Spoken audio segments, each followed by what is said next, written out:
So, good afternoon. Welcome on behalf of the Bloomington Bach Cantata Project. I'm Dan Malaban, Director. We're glad to see all of you here, especially taking an hour away from being outside in splendid weather.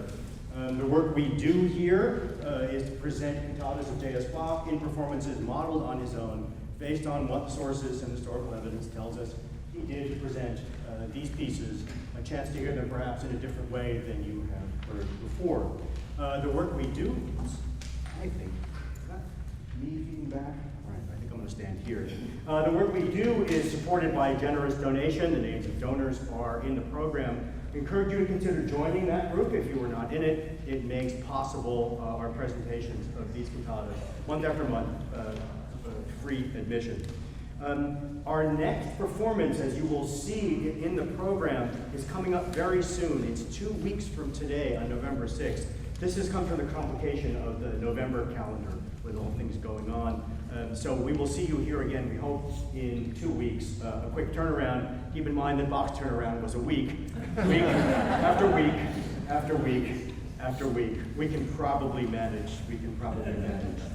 two. Have a couple of particular thanks to offer in connection with some change in personnel that did not make the printed program. We have two artists substituting for those listed in the program. In place of Havuka Lund on violin, we have Jimena Lopez, thank you very much for stepping in. And in place of Margaret Owens, our scheduled oboist, who was too ill to make the trip, we're extremely generous that we can just turn around and say to our local Baroque oboist, Demore, are you free to play? Jen Kirby, thank you very much for doing that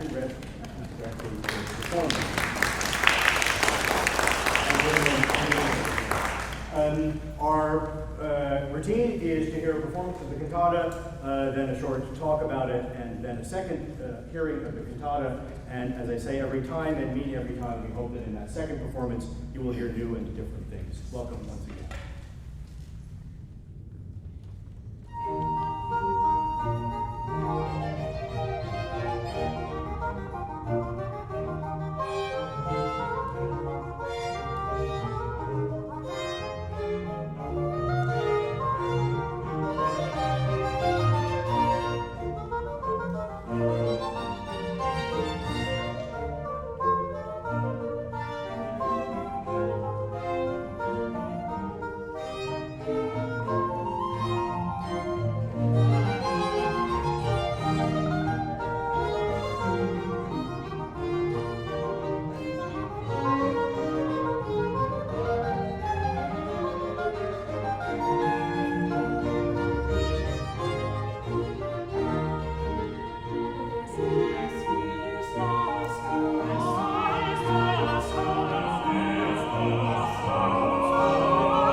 Spiegel sehen, wie unsere Natur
cantata, ist das Heil uns kommen, BWV 9, is a piece that Bach considered part of his second Leipzig cycle of church cantatas. Most of them were composed in the church year 1724-1725. But that cycle was left incomplete, partly because the librettos ran out, so it was unfinished. He turned to other kinds of cantatas to finish up the liturgical year. But partly because there were gaps, days for which we have no cantata, even within the continuous series of cantatas from this cycle. We don't know why there was no piece composed for the sixth Sunday after Trinity in that year. Every reason to think that there was a text available in 1724, but Bach did not use it for some reason. He did, though, set it a number of years later, in the years 1732 to 1735, to judge from the sources. And that's this work we've just heard. He considered it part of the 1724-1725 cycle. He kept its score and parts with the other cantatas in that annual cycle. The sources follow the pattern of transmission of those cantatas.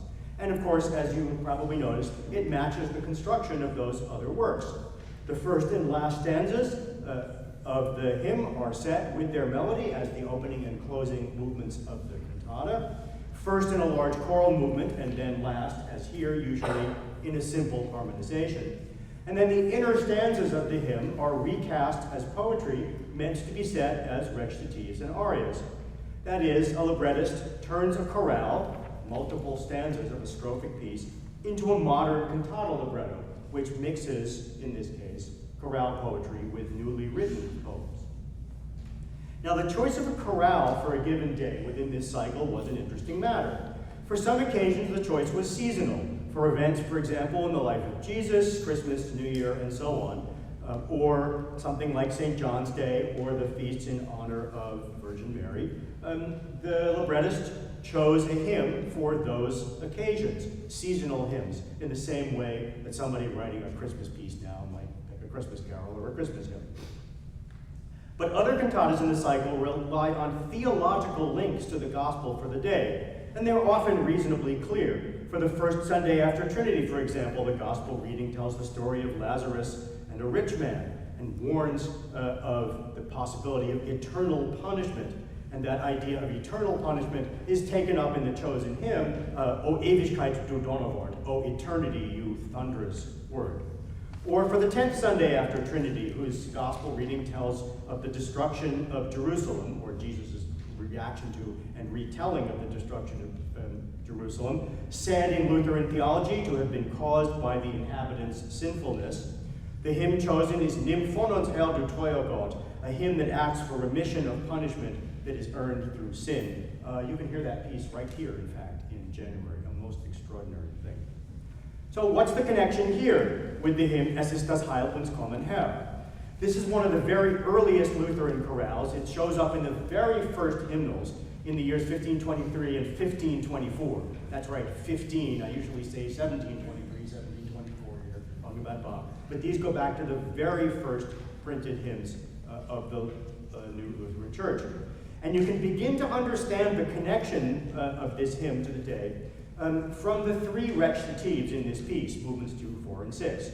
They represent a long theological discourse, 42 lines in all, that starts in Hebrew Testament times, continues through the time of Jesus, and then into the present day for the believer. Bach makes a striking musical choice here, setting all three recitatives, as you just heard, in the same voice, or the bass. And they are all so-called simple recitatives, just the bass voice and the basso continuo group. Now, this is not so usual in a Bach cantata. Bach typically distributes recitatives to different voices. Here, Bach's choice of one voice and the same scoring, simple recitative as opposed to the kind that used additional instruments, Bach's choice emphasizes the continuity of this narrative that runs all the way through the cantata. Now, if you regularly attend either a Lutheran church or performances of the Bloomington Bach Cantata project, you will probably recognize some topics in the opening movement of this piece. That is, in the believer's view, God's grace and mercy provided Jesus as a mediator between those believers and a wrathful God, and between a wrathful God and inherently sinful humans, and only faith in that grace and belief in Jesus' suffering, not good works, would provide the unmerited atonement sought by believers. That's what they're all about, you're thinking. Well, maybe so, but this one takes a particular approach. And that approach has to do with the topic that in that approach has to do with the significance of the law, that is, Mosaic law, in this theology. Note that each of the recitatives starts with a reference to das Gesetz, meaning the law, meaning Mosaic law, Hebrew Testament law. And this hymn is about the role of law in this system of belief. And that, in fact, is the theme of the entire hymn. It's relevant to the day because the gospel reading for the sixth Sunday after Trinity, or the day for this cantata, comes from Matthew, and it consists of a long series of Jesus' commentaries on Hebrew Testament law, saying, among other things, that the righteousness of the Pharisees and that those learned in Scripture was only outward, in that it was reflected in their deeds. Jesus requires inward righteousness. Luther and other commentators were quick to jump on that and say that that inward righteousness consists of belief, glauba, faith. There's a particular Lutheran view of law on display here, and that's what gets explained in these three recitative texts.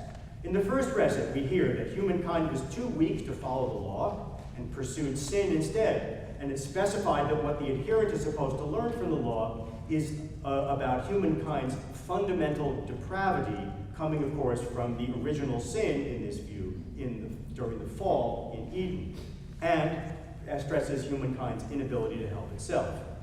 In the second recitative, we learn that this incurs God's wrath. Jesus is sent to appease that, and salvation is through Jesus is then available to all who believe. And then in the third recit, we hear that the knowledge of sin gained through the law, that is the purpose of law, in the old law in Lutheran belief, is to give humankind a view of its own sinfulness. This knowledge of their own sin casts the believer down, but the gospel and Jesus make them glad again, and that all they have to do is await the end time and trust in God's goodness. So that's theologically thorough, I would say, but fairly unpromising as a cantata text. The solution comes from the librettist and from Bach. The discourses on law are all in recitative, all in the same voice, as I mentioned, and they are relatively emotionally neutral in their presentation. There's one little emphasis in an arioso at the end of the second. The opening and closing movements use the chorale stanzas verbatim, and neither of them, interestingly, mentions law. They are more general. The last presented in a simple harmonization as expected, and it's on the subject that with patience, that time, awaited time will come. The first stanza here is, of course, that summary of Lutheran belief on faith and salvation before the hymn starts and the cantata libretto start to talk about its relation to law. That opening movement, that first stanza, is set as a concerto for flute and oboe d'amore. The movement is based on instrumental material presented at first in the flute and oboe d'amore and in the participating upper strings. The chorale tune that's setting the words here plays a surprisingly small role. It is dropped in, of course, phrase by phrase in the soprano in long notes, but the other three voices here are much more closely aligned in their material with the instruments than they are with that chorale tune. They don't sing that tune. They sing material that's really related to the concerto that is being played around the tune. Now, you sometimes hear this kind of movement called a chorale fantasy or a chorale fantasia. That is not an 18th century term, and I think it's not a good one. This is a concerto. It's really important to keep that in mind. And very often Bach headed these opening movements concerto in the autograph composing score. Not in this one as it happens, but in many pieces like it. Here, the importance of the status of this piece as a concerto lies in its musical character and its musical characteristics. Here, that opening ritornello and the whole movement that it generates are unmistakably joyous in their affect. They're in a major key, it's in a triple meter, and it presents that summarized theology in that chorale text, in that first verse. It presents that summarized theology in a clearly positive and even joyful light. And you can read the rest of the cantata as explaining that decision. Why is this bit of theology and it being presented in such a joyous way in the context of a double concerto. This is again where the librettist and Bach come in. The first recitative paints humankind as stuck in sin's depravity, and the following aria uses the metaphor of the abyss, the bottomless pit. This is really striking because this is the one movement that actually has no parallel in the original chorale. This is not a paraphrase of one of the stanzas of the chorale. This is entirely the poetry here and the image are entirely the invention and inclusion of the librettist, of the poet. And they do that almost certainly to inject something affective, something emotional here. Here, that affect, that emotion is clearly terror. Terror, reflected musically. This is one of the most difficult and tortured arias in the entire repertoire. Now, this movement is sometimes performed as a slow, rhapsodic violin solo, partly because Bach's autograph score says violino solo at the top. But, first of all, that's not originally what it said. That was changed, probably from violino unisono, and we don't know who made that change. And the other reason it's not a violin solo is that this line that you heard played is in two copies, in both copies of the original violin one part. Bach typically had two first violinists and two second violinists and made a part for each of them. And he could distinguish what they played by what he included in their part. And when you have a genuine violin solo line, it will be in one of the two copies, played usually by the first player, and then it'll say in the second copy, instead of being a duplicate of that, it will say tacit, this is a violin solo. But this line is in both copies of the violin one part. And I think we have to take that seriously. It was played by both players.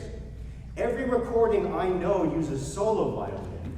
This is the first time to hear that with two violins since, well, I don't know, since this has been the performance tradition of this piece forever, and the publication and performance. So I'll let you guess how long it's been, but remind you that the piece was composed sometime around 1735, so I don't know.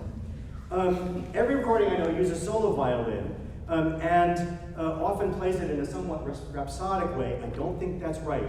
I think, to my ear, that doubling helps reinforce the affect of this piece. It's an operatic aria of terror in the face of what the text is talking about. I think that's what's going on here. That's the context for the second recitative. It speaks of Jesus' role for the believer, and this is the recitative that ends in an arioso, in something a little bit more lyrical. It's a moment of expression in the text when the text talks about cleaving to Jesus, and we would expect a reaction to that in the following aria. But the text of the following aria, which is derived from the next chorale stanza, is once again doctrinal. It's about faith versus good works. It's about so-called justification, which is a technical theological term, and it's about salvation. But here is Bach's intervention at this moment. There is no missing the joyful affect in this quartet of soprano, alto, transverse flute, and oboe d'amore. It contrasts in every way with the first aria. It's in a major key as opposed to minor. It's a duet aria as opposed to solo. It features woodwind obbligato instead of strings. It's meant to contrast in every way, including with its joyful affect. And this is all confirmed in the language of the last recitative. The gospel of Jesus makes believers glad and joyful. That is precisely the trajectory of the two arias, anticipated in the opening chorus. So we're presented this doctrine as joyful. Then we are narrated by the bass through the theology of this, from the despair and terror of that first aria through to, for the believer, the joy of this inherent for the believer in this doctrine, in that second duet aria. The end of the third recit and the final chorale offer reassurances in the face of the difficult path laid out in the cantata. It's a work that makes doctrine actually a matter of affect and emotion in the contributions of the anonymous poet and of our composer. Thank you.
Gesetze vielet Wesen, deswegen kam das Heil der Erde, des höchsten Sohn, der hat es selbst erfüllt und seines Vaters Sohn gestillt.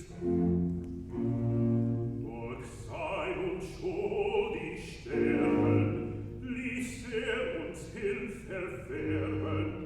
Wer nur denselben traut, wer auf sein Leiden baut, der gehet nicht verloren. Der Himmel ist für den Erkoren, der wahren Glauben mit sich bringt und fest um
Und